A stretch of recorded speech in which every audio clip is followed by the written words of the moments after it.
প্রায় 1+12 বছর আমরা এই দেশটিকে পতাকার নিচ থেকে আমরা দূরে সরেছিলাম। আজকে এখানে উপস্থিত হতে পেরেছি এই লিডাফের উদ্দেশ্যে যে সমস্ত আলোচনা হবে এসব বিষয়ে এখানে আলোচনা হতে পেরে আসলে অনেক মনটা আনন্দিত। আজকে আমরা যারা এখানে উপস্থিত হয়েছি সকলের প্রতি আমার সালাম, আসসালামু আলাইকুম। আসলে এই 12টা বছর যে আমরা কিভাবে কাটিয়েছি যেমন প্রত্যেকে জানি। আমরা কথা আমার ভিতরে অনেক আক্ষেপ আছে, আসলে কথাগুলো হয়তো এলোমেলো হয়ে যাবে বলে যায়।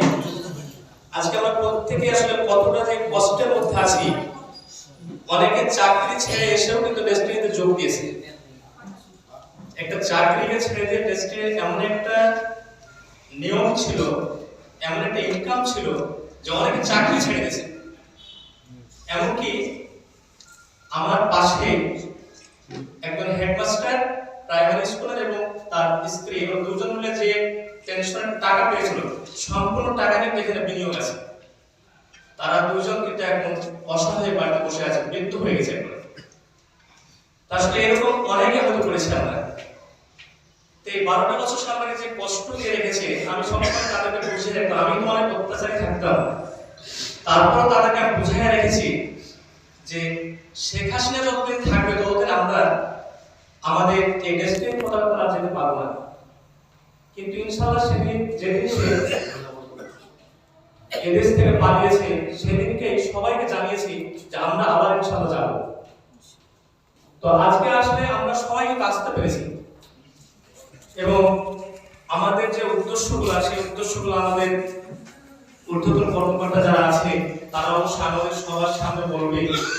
তখন আমরা জানতে পারবো যে আসলে ডেস্টিনি কিভাবে আগাবে বা ডেস্টিনি কি কি কাজ করবে বা কোনভাবে গেলে আমরা আগাবো। যদি কেউ এখানে আমরা প্রথম থেকে শুনে আসছি এবং যেদিনটা বলছিল রবিউল আমিন বের হয়ে যে ডেস্টিনি আবার চালু হবে, কেউ থাকতে চাইলে থাকবে, কেউ চলে যেতে চাইলে চলে যাবে।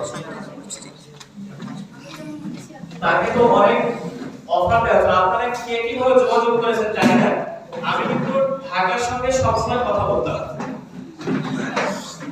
যেমন আমাদের বেশিরভাগ কথা বলতো অন্তরাপা আছে, আরো দুজন আছে, তো তাদের সাথে কথা বলতে তারা সবসময় খবর পাবো। আপনারা কে কিভাবে রেখেছেন সব আমি জানি, আমি তো খবর রেখেছি। দেখো আসলে তারাই এক সময় আসবে, এখন যারা আছে এরাও দেশ থেকে অনেক খবর জানে, তারাও জানাবে। আমরা হয়তো অনেক খবর জানি না, বলতে পারবো না, তবে এটা হচ্ছে আমরা সবাই ডেস্টিনি হবে। এবং ডেস্টিনিতে আমার একটু আইডিয়া হচ্ছে যে ডেস্টিনিতে এখন নতুন ভাবে কেউ আসতে হলে তাকে যে কতটা বেগ পেতে হবে সেটা তারা বুঝতে পারবে। তো আমি আমার বক্তব্য আসলে সংক্ষিপ্ত করছি, কারণ অনেকেই অনেক কথা বলবে। আমরা সবাই ভালো থাকি, ভালো থাকবো, ডেস্টিনিতে কাজ করবো। আসসালামু আলাইকুম।